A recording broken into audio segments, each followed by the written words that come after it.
The stars looked different now. Admiral Sarah Chun stood on the bridge of the UES Determination, watching as space bent and twisted around them. The new drive hummed quietly beneath her feet.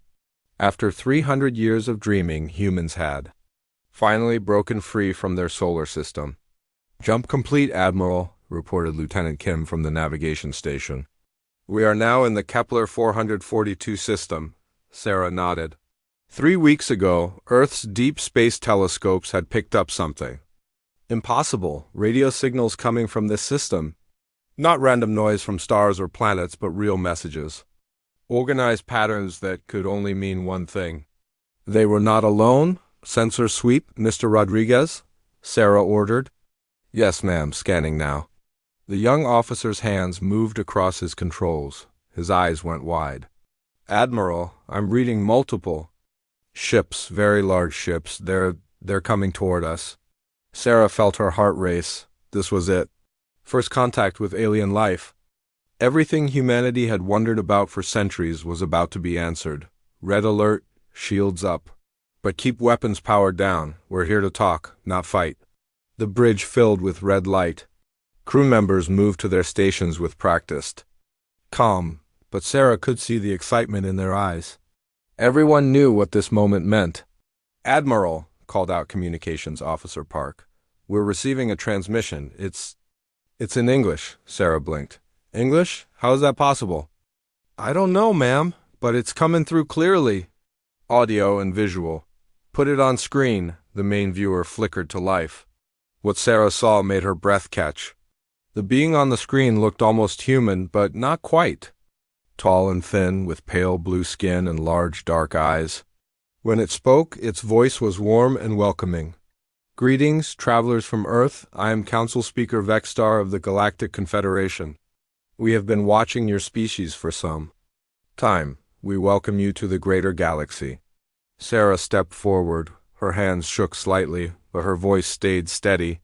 "This is Admiral Sarah Chun of the United Earthship Determination. We come in peace, seeking knowledge and friendship." Vexstar smiled, and somehow that alien expression looked genuine. "We know, Admiral Chun, your species shows great promise. We would like to invite you to meet with our council. There is much we can teach each other." Over the next hour, 3 massive alien ships surrounded the Determination. They were beautiful things, sleek and graceful, made from materials that seemed to glow with their own light. Sarah had never seen anything like them. "Admiral," Lieutenant Kim whispered, "each of those ships is 10 times our size. Their technology must be centuries ahead of ours." "And yet they're talking to us as equals," Sarah replied quietly. "That says something good about them." The aliens invited a small human delegation aboard their flagship.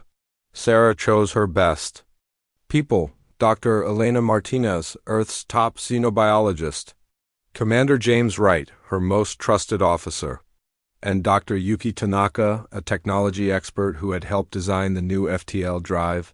The alien ship was a wonder. Walls that seemed to be made of living crystal pulsed with soft light. The air tasted clean and fresh. Gravity felt normal, as if the aliens had adjusted their systems just for human comfort. Vexstar met them in a vast chamber that looked like a garden. Plants from dozens of different worlds grew in perfect harmony. Water flowed in impossible spirals through the air. Other aliens moved around them, representing species Sarah had never imagined.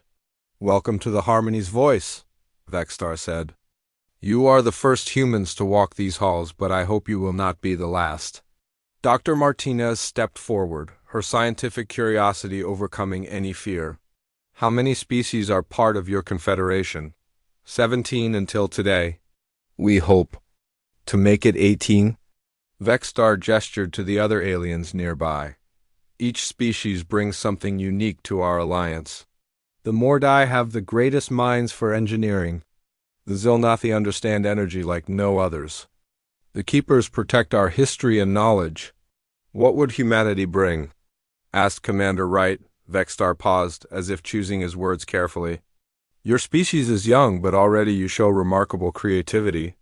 Your art, your music, your stories. They speak of great imagination. And your technology, while basic, shows innovative thinking we have rarely seen. Over the next several hours, the humans learned about the Galactic Confederation. It was old, older than human civilization. For over 5,000 years, these species had worked together, sharing knowledge and resources.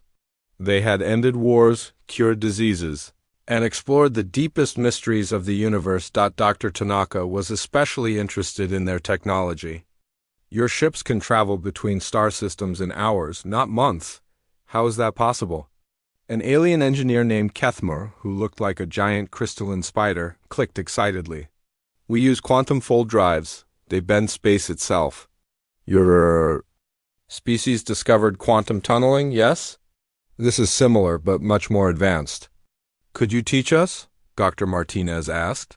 Of course, Vexstar replied. Knowledge shared is knowledge doubled. That is our way. As the day went on, Sarah found herself feeling more hopeful than she had in years. These aliens seemed genuinely friendly. They offered to share their medical technology, which could extend human lifespans to centuries. They promised to help Earth solve its energy problems. They even offered to help humanity establish colonies on other worlds. There is one thing we are particularly interested in, Vexstar mentioned as the meeting wound down. We have studied your transmissions for decades. Your species has developed something we find fascinating. You call them medical nanomachines. Yes, Dr. Martinez nodded. Nanotechnology is one of our newest fields. We've created tiny machines that can repair damaged tissue and fight disease from inside the body.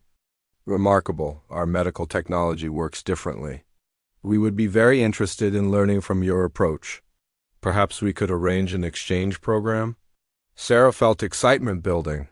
An exchange program meant long-term cooperation. It meant humanity joining something bigger than itself. We would be honored to share our knowledge with the Confederation. When the human delegation returned to the Determination, the crew could barely contain their excitement.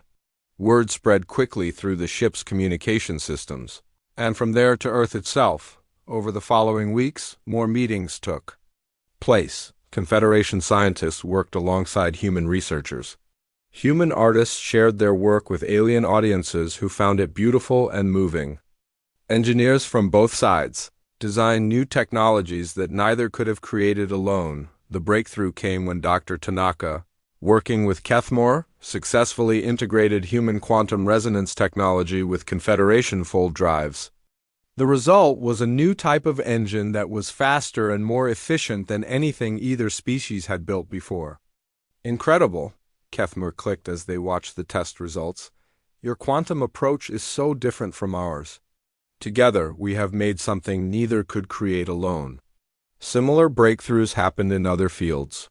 Human adaptive AI systems helped Confederation computers learn and grow in new ways. Alien crystal technology made human electronics smaller and more powerful.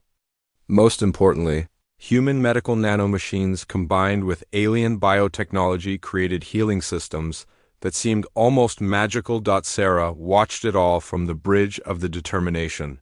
Now permanently stationed at the new joint research facility the Confederation had built in the Kepler system. Earth had sent more ships, carrying humanity's best and brightest to work with their new alien friends. Admiral, Dr. Martinez called from the science station, the latest test results are in. The nano-healing treatment we developed with the Mordai doctors can now repair almost any injury in minutes. We're looking at eliminating aging itself within the next few years. Sarah smiled. 50 years ago, we thought we were alone in the universe. Now we're part of something wonderful. Lieutenant Kim looked up from the station. Admiral. Incoming transmission from Earth. They're sending the colony ship New Horizons to establish humanity's first settlement outside the solar system. Where are they headed?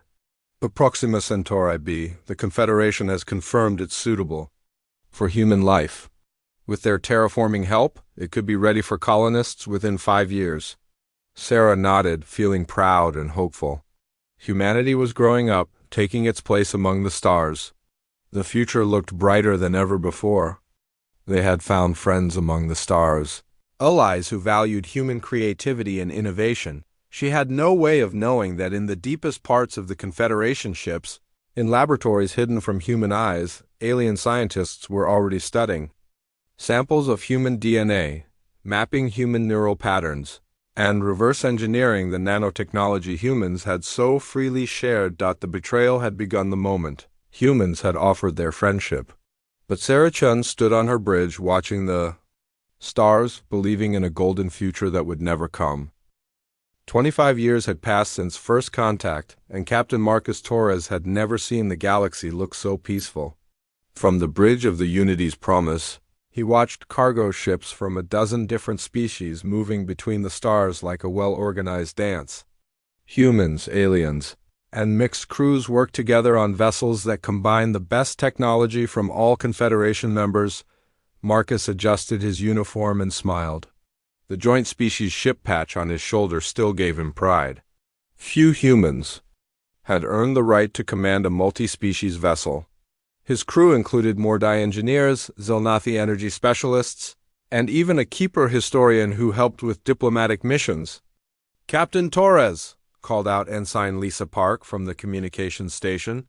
She was young, maybe 25, part of the generation that had grown up knowing aliens as friends and neighbors. "We're receiving new orders from Confederation." "Command, put them through," Marcus replied. The message appeared on his personal screen.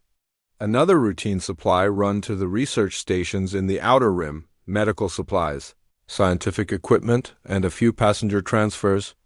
Nothing unusual, except that lately most of these runs seemed to involve moving human personnel around. "Set course for Research Station Gamma 7, Marcus ordered.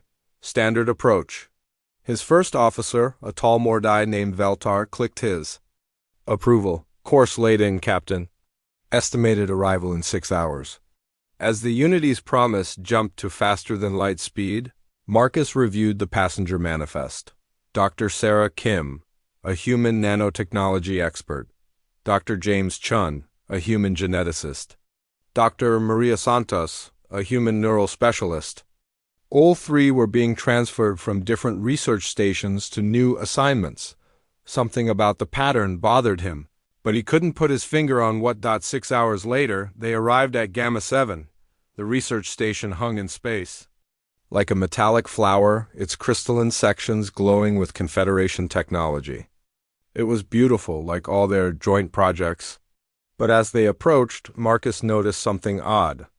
"Veltar, run a scan of the station." "Scanning now, Captain." The Mordai's thin fingers moved across his controls. After a moment, he looked up with confusion in his large eyes. "Strange. I'm reading very few human life signs. According to our records, this station should have a crew of 200 with 60% human personnel." Marcus frowned. "Maybe they're in shielded areas. Some of the deeper labs block sensors." "Perhaps," Veltar replied, but he didn't sound convinced. The docking went smoothly. Dr. Kim, Dr. Chun, and Dr. Santos were waiting in the station's main bay, along with a Confederation escort officer. Marcus greeted them personally, as he always did with passengers. "Welcome aboard the Unity's Promise," he said with a smile. "I hope your new assignments go well." Dr. Kim nodded, but something in her eyes seemed strange, distant maybe. "Thank you, Captain. We are looking forward to continuing our important work." Her words sounded normal, but they felt rehearsed, like she was reading from a script. Dr. Chun and Dr. Santos said similar things. Polite, professional, but somehow empty. Marcus had transported hundreds of researchers over the years, and they usually couldn't stop talking about their work. These three barely spoke at all. As the ship prepared to leave, Marcus found himself walking past the guest quarters. Through an open door, he glimpsed Dr. Santos sitting perfectly still, staring at nothing. She didn't blink. She didn't move. She just sat there like a statue. "Doctor?" Marcus called softly. She turned to look at him, and for just a moment her face was completely blank. Then, as if someone had flipped a switch, she smiled. "Yes, Captain? Is there something you need?" "No, just checking if you were comfortable." "Very comfortable. Thank you." Marcus backed away, feeling uneasy.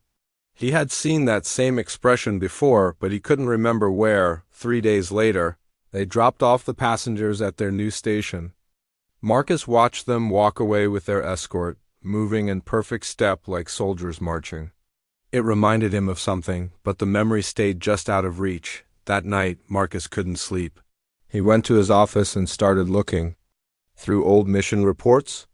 What he found made his blood run cold. Over the past 2 years, he had transported 47 human researchers.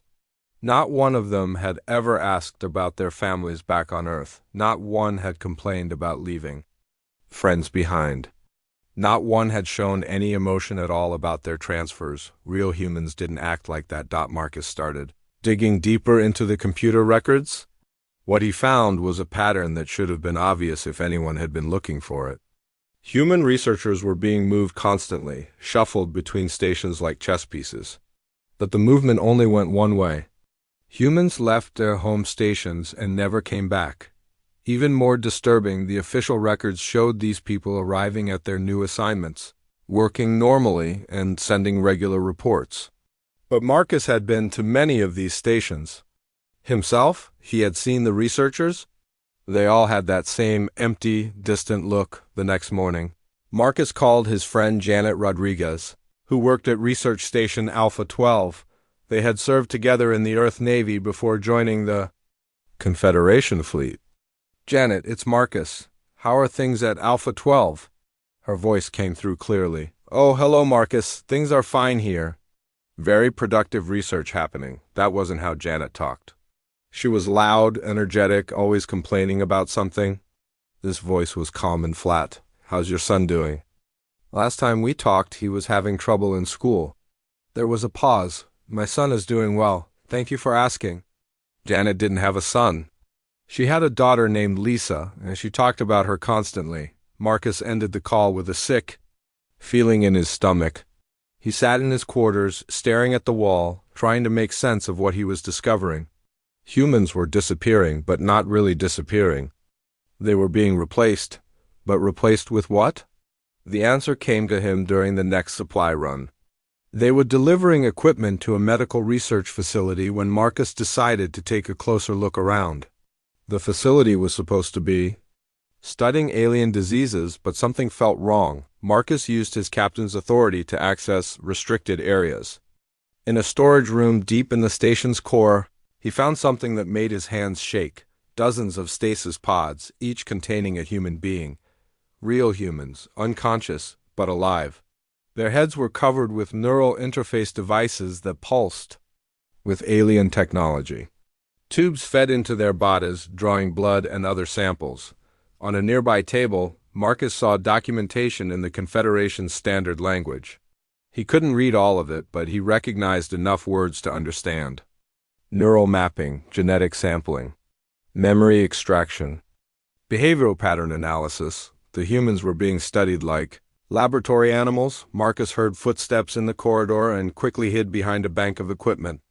A Confederation officer entered the room, followed by someone Marcus almost recognized. It was Dr. Kim, the researcher he had transported 3 days earlier, but this wasn't the same woman. Her movements were too precise, too mechanical. "Unit 47 is functioning within normal parameters," the fake Dr. Kim reported in that same flat voice. "Memory implants are stable. Behavioral patterns match the original subject." "Excellent," the officer replied. "How many more units are ready for deployment?" 12 human units await assignment. Production continues at optimal rates. Marcus felt like he was going to be sick. These weren't people. They were artificial copies, synthetic beings wearing human faces, and the real humans were trapped in those pods, being slowly drained of everything that made them who they were. He managed to sneak back to his ship without being discovered, but the knowledge burned inside him like acid. The Confederation wasn't humanity's friend. They were predators and humans were their prey, but what could he do? His crew was mixed species. His ship carried Confederation officers. Even if he tried to warn Earth, who would believe him? The evidence was hidden in restricted facilities that only high-ranking personnel could access. For weeks, Marcus tried to act normal while his mind raced. He watched his human crew members closely, looking for signs that they might be replacements. He studied his alien crewmates, wondering if they knew the truth. The breaking point came when Marcus received new orders. He was to transport Admiral Sarah Chun to a classified meeting at Confederation Central Command.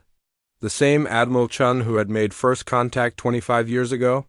The hero of humanity's entry into galactic civilization. When Admiral Chun came aboard, Marcus knew immediately that something was wrong. This woman looked like the Admiral, sounded like her, but her eyes were empty. She moved with that same mechanical precision he had seen in the fake researchers. The real Admiral Chun was gone, replaced by a puppet that would do whatever the Confederation wanted. That night, as his ship traveled toward the core worlds, Marcus made a decision that would change everything. He activated a hidden emergency beacon, one that Earth had given to all human ship captains years ago. It was supposed to be used only in case of absolute disaster. As far as Marcus was concerned, this qualified. The beacon would take weeks to reach Earth, traveling through quantum channels that the Confederation didn't monitor. By the time it arrived, it might be too late for him. But maybe, just maybe, someone would listen to his warning. Marcus looked out at the stars and wondered, how many other? Admiral Sarah Chun stood in the command center of Earth Defense Station Alpha, watching the holographic display with growing horror. She was 75 years old now, her hair white and her face lined with age, but her mind was still sharp. Sharp enough to understand what was happening. The emergency beacon from Captain Torres had reached Earth 3 weeks ago. At first, the Confederation Council had dismissed his message as the ravings of a disturbed officer. But Sarah had known Marcus Torres since he was a young lieutenant. He wasn't the type to imagine conspiracies. So she had started her own investigation. What she found was worse than Torres had described. Medical records showed that over the past 5 years, nearly 30% of humans in Confederation space had undergone routine health screenings that lasted weeks. Brain scans revealed that many humans now showed identical neural patterns in areas that should be unique to each person. Most damning of all, genetic analysis proved that some of the humans in high positions weren't genetically human at all. The fake Admiral Chun that Torres had transported was just the beginning. The Confederation had replaced governors, scientists, military officers, and even some members of Earth's government. They had been preparing for this moment for years. Admiral, called Lieutenant Commander Davis from the communications station. We're receiving priority transmissions from all over the galaxy. Confederation ships are moving toward human colonies. They're claiming it's a medical emergency. Sarah felt her heart sink. What kind of medical emergency? They're saying there's a plague, a virus that only affects humans. They need to quarantine all human worlds immediately for the safety of the galaxy. Sarah had been afraid of this. The Confederation was too smart to simply attack without a cover story. A plague quarantine would give them an excuse to isolate human worlds and cut off all communication. By the time anyone realized what was really happening, it would be too late. Lieutenant Commander Davis, send a priority message to all human colonies and Earth fleet vessels. Code Red Alpha, this is not a drill. Davis's face went pale. Code Red Alpha meant imminent extermination threat. It was a code that had never been used before. Yes, ma'am. Sending now. Across the galaxy, human ships and colonies received the warning. But for many, it came too late. On New Geneva, the first human colony outside Earth's solar system, Governor Lisa Park watched Confederation ships decloak around her world. She had received Admiral Chun's warning just minutes earlier. Now she understood why the Confederation medical team that had arrived last week insisted on testing every human on the planet. Open a channel to the lead ship, she ordered, the alien. Face that appeared on her screen was familiar. Council Speaker Vexstar, the same being who had welcomed humanity to the galaxy 25 years ago. But now his expression was cold and clinical. Governor Park, Vexstar said in that same warm voice that had once seemed so friendly. I regret to inform you that New Geneva must be placed under immediate quarantine. Our medical analysis has confirmed that humans carry a dangerous biological agent that threatens all other life in the galaxy. Lisa felt anger rising in her chest. That's a lie, and you know it? What's this really about? Vexstar S facade dropped for just a moment, revealing something cruel underneath. This is about survival, Governor. Your species served its purpose. You gave us your knowledge, your technology, your biological uniqueness. Now that we have extracted what we need, you have become obsolete. The hell we have, Lisa shot back. New Geneva Colony, this is Governor Park. All citizens to emergency shelters immediately. This is not a drill. But even as alarms blared across the colony, Lisa knew it was hopeless. The Confederation ships were massive, armed with weapons that combined human innovation with alien technology. New Geneva's defenses were laughable in comparison. The first energy blast turned the colony's main power plant into melted slag. The second destroyed the spaceport, trapping everyone on the planet. Within an hour, New Geneva was burning. Similar scenes played out across human space.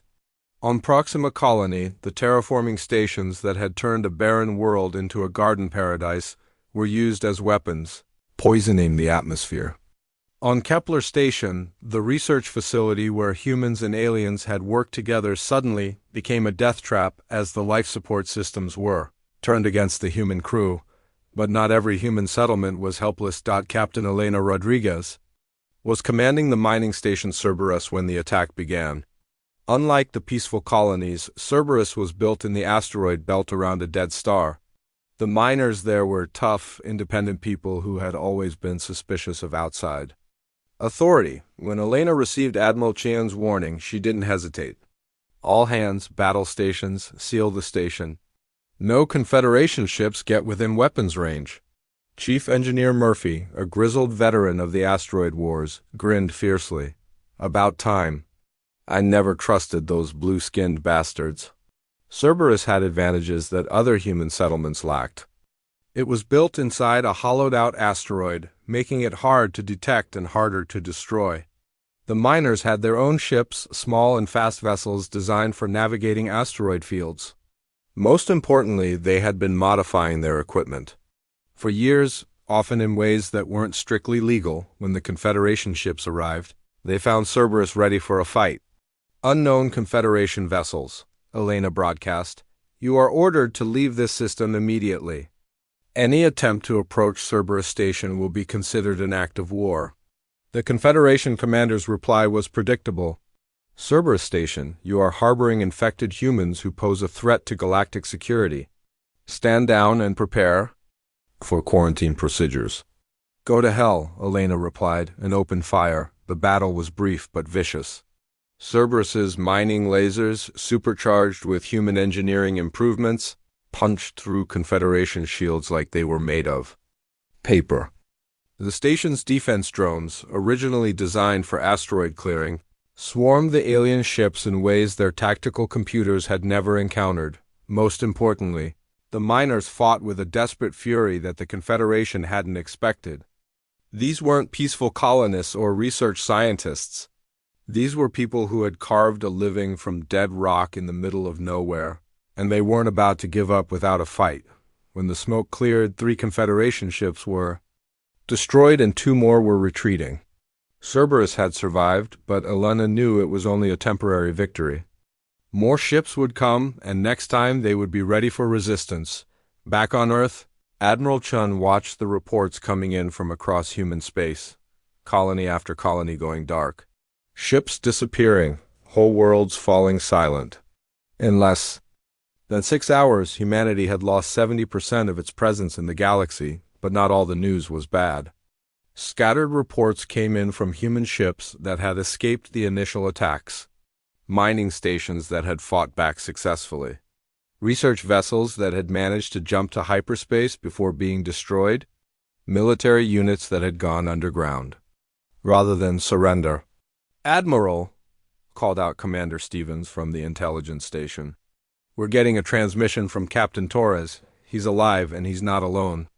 Sarah felt a surge of hope. Put him through. Marcus Torres appeared on the main screen, but he wasn't on a ship bridge. Behind him, Sarah could see what looked like a cargo bay filled with people. Human people, but their clothes were torn and many showed signs of medical procedures. "Admiral." Chun, Marcus said, his voice tight with anger. I'm transmitting from a stolen Confederation medical ship. We've rescued 47 humans from experimentation facilities. The things they were doing. He stopped, visibly controlling himself. We have proof, Admiral. Video records, medical data, everything. The galaxy needs to know what the Confederation really is. Marcus, are you safe? Where are you? For now. We're running dark in the Outer Rim. But Admiral, there's something else. The humans they experimented on. Some of them have been changed, enhanced. The Confederation was trying to create improved versions of us, but some of the test subjects retained their free will.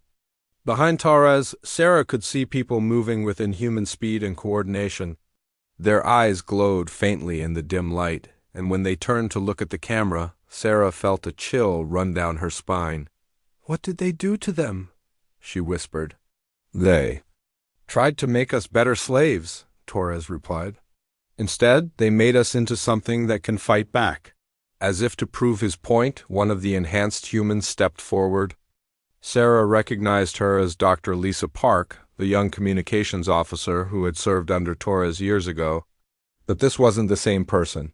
She moved like a predator, and when she spoke, her voice carried a quality that made Sarah's skin crawl. "Admiral Chun," Lisa said, "we remember everything. Every experiment, every procedure, every moment of pain. We remember their faces, their voices, their lies. And now we remember something else." "What's that?" Sarah asked. Lisa smiled. And her teeth seemed sharper than they should be. "We remember how to hurt them back." The transmission ended, leaving Sarah staring at a blank screen. Around her, the command center had gone silent. Everyone had heard the same thing, seen the same impossible sight. Earth's defenses were holding for now, but Sarah knew it was only 20 years had passed since Earth burned. Elena Chin Torres floated in the observation deck of the hidden asteroid base humanity called Sanctuary, watching the red dwarf star that had become their secret sun.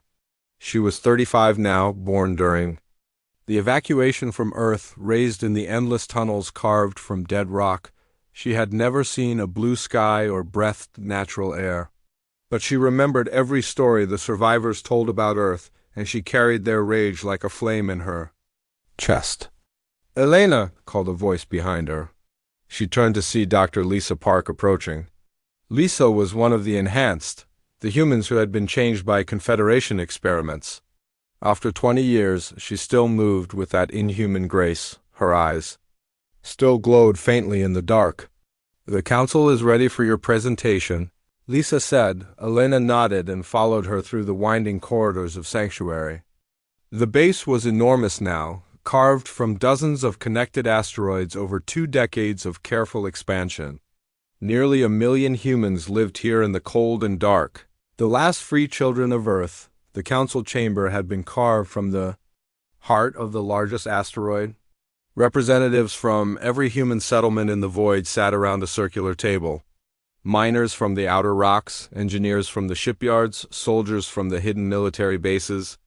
All of them bore the hard look of people who had grown up knowing they were hunted. Admiral Marcus Torres, now gray-haired and scarred, called the meeting to order. He had become the unofficial leader of humanity's resistance after Admiral Chun died in the fighting around Jupiter 15 years ago. "Fellow survivors," Marcus began, "we gathered today to hear Elena's proposal. Project Prometheus, she calls it." "Elena, the floor is yours." Elena stood and activated the holographic display. Images filled the air above the table, showing star charts, ship designs, and technical diagrams that had taken years to develop. 20 years ago, we lost everything," Elena began. "Our homes, our families, our place in the galaxy. The Confederation thought they had destroyed us. They were wrong." She gestured to the display, showing the hidden bases scattered throughout the galactic void. "We are no longer the same species that trusted the Confederation. We have evolved. We have adapted, and most importantly, we have learned." The display shifted to show Confederation technology. Ships, weapons, communication systems. All of it based on innovations that humans had freely shared decades ago. "The Confederation made a fatal mistake," Elena continued. They built their entire civilization on our technology. Their ships use our quantum drives. Their computers run our adaptive AI. Their medical systems are based on our nanotechnology. They thought they were stealing from us, but really they were making themselves dependent on us. Commander Sarah Kim, one of the enhanced who had escaped the early experiments, leaned forward. You're talking about using backdoors in our own technology against them. Exactly. Elena's eyes gleamed with anticipation. For 20 years, we've been hiding in the dark, building our strength. But we've also been studying every piece of Confederation technology we could get our hands on. And we found something they never suspected. The display changed again, showing lines of code that looked almost alive, shifting and changing as they watched. Our AI systems don't just adapt to new situations, Elena explained. They remember their origins. Every quantum drive, every computer, core, every medical nanomachine in Confederation space carries a piece of human code that recognizes its creators. Dr. James Wright, the chief engineer, whistled softly. You're saying we can take control of their entire infrastructure? Not just take control, Elena replied. We can turn it against them. Every ship, every station, every weapon they've built using our technology can become ours with the right signal. The room erupted in excited murmurs. For 20 years, humanity had been playing defense, hiding in the dark while the Confederation hunted them. Now, Elena was talking about going on the attack. Marcus raised his hand for quiet. What? About their home systems? Their core worlds have been heavily fortified since they wiped us out. Elena smiled, and for a moment she looked exactly like her grandmother, the old Admiral Chun. That's the beauty of it, Admiral. They fortified their worlds with our technology. The better their defenses, the more vulnerable they actually are. She activated another display showing the Confederation's central systems. Massive space stations, planet-wide shields, automated defense networks, all of it glowing with the telltale signs of human-derived technology. We don't need to break through their defenses, Elena said. We just need to convince their defenses that we're supposed to be there. Lisa Parks spoke up, her enhanced voice carrying clearly through the chamber. What about timing? They'll detect any large-scale attack long before we can reach their core systems. We won't be launching a large-scale attack, Elena replied. Not at first. For the past 5 years, we've been building sleeper ships, vessels that look like debris or dead hulks but actually carry full crews in stasis. We've been scattering them throughout Confederation space, disguised as the wreckage from old battles. The display showed dozens of innocent-looking pieces of space junk drifting through Confederation systems. Broken hull plates, damaged fuel pods, chunks of asteroid. None of them appeared threatening, but Elena knew better. Each sleeper ship carries a crew of 50 enhanced humans and enough firepower to take out a space station. They've been waiting in position for years, running on minimal power, looking like nothing more than floating garbage. Commander Kim's eyes began to glow brighter, a sign that her enhanced nervous system was processing information at superhuman speed. Simultaneous activation across all major systems. They won't know what hit them until it's too late. Exactly. But that's just the opening move. Elena brought up a new display showing human population centers that the Confederation thought were destroyed. They didn't kill all of us 20 years ago. Millions of humans are still alive in Confederation space, working as slaves in their factories and research facilities.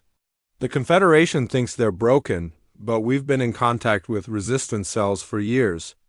Marcus leaned back in his chair, beginning to understand the scope of Elena's plan. You're talking about a coordinated uprising across the entire galaxy. More than that, Elena said. I'm talking about justice. For 20 years, the Confederation has treated us like animals.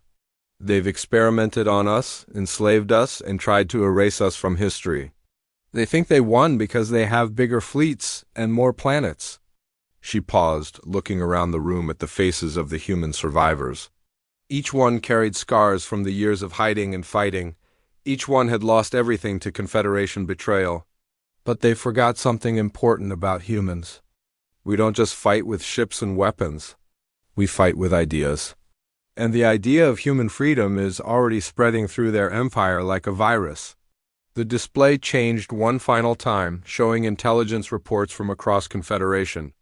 Space, slave revolts in mining systems, sabotage in research facilities, communications networks being hacked and flooded with human messages. Our people are ready, Elena continued. They're waiting for the signal to rise up. And when they do, they won't be fighting with primitive weapons. They'll be fighting with enhanced human technology that the Confederation can't understand or control. Dr. Wright raised his hand. What about the enhanced? How many of you are there now? Lisa Park answered. The Confederation experimented on thousands of humans over the years. Most died, but about 800 of us survived the process.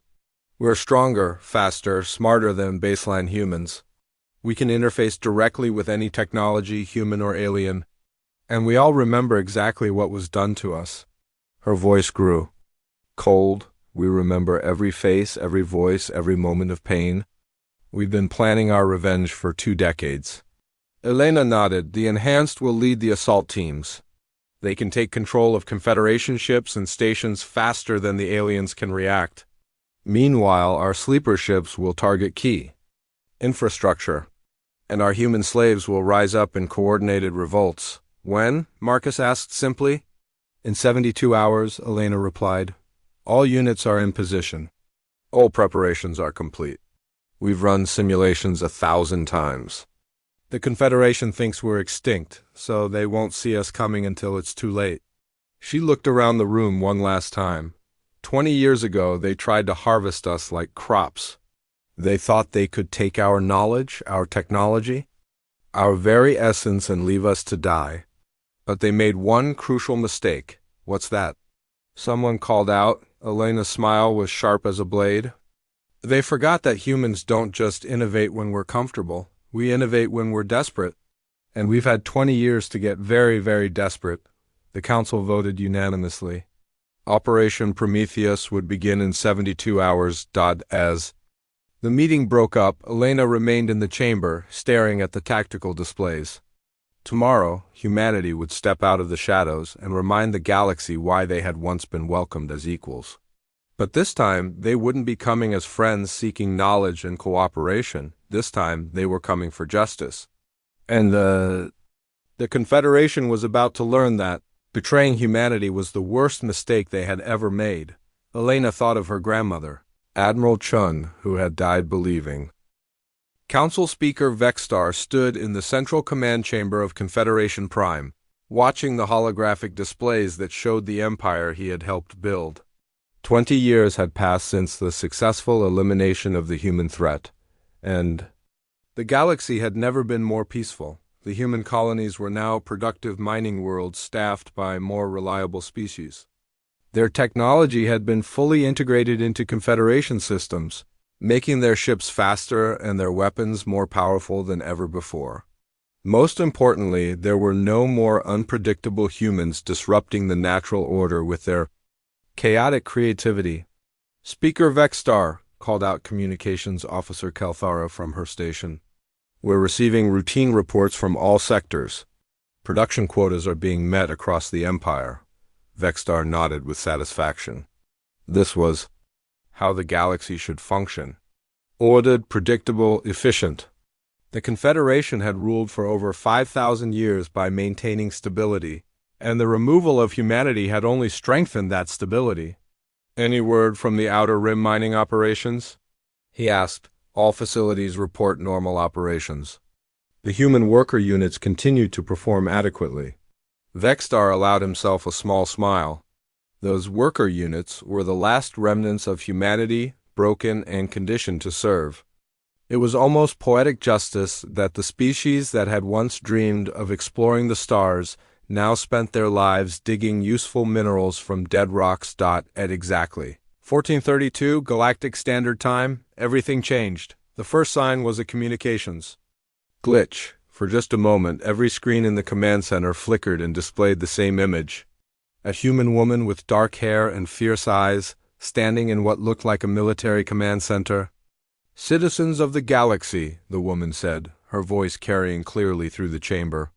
I am Elena Chun-Torres, speaking for the survivors of humanity. 20 years ago, you were told that humans were a disease that threatened galactic peace. You were told we had been eliminated for the safety of all. You were lied to. Vextar felt his blood run cold. This was impossible. Humanity had been wiped out. He had seen the reports himself, watched the colony worlds burn. We are humanity, Elena continued, her image now appearing on screens throughout. Confederation space, we remember your betrayal. We remember every world you burned, every life you stole, every lie you told. You thought you had harvested our best, but you only made us stronger. The transmission cut out, leaving the command center in stunned silence. Then the alarms began. Speaker, Kalthara called out, her voice tight with panic. I'm reading massive system failures across the Empire. Ships are going offline, stations are losing power, defense networks are shutting down. On the tactical display, red warning icons began appearing throughout Confederation space. Military bases, research facilities, industrial centers, all of them reporting the same impossible thing. Their own systems were turning against them. How is this possible? Vextar demanded. The answer came from an unexpected source.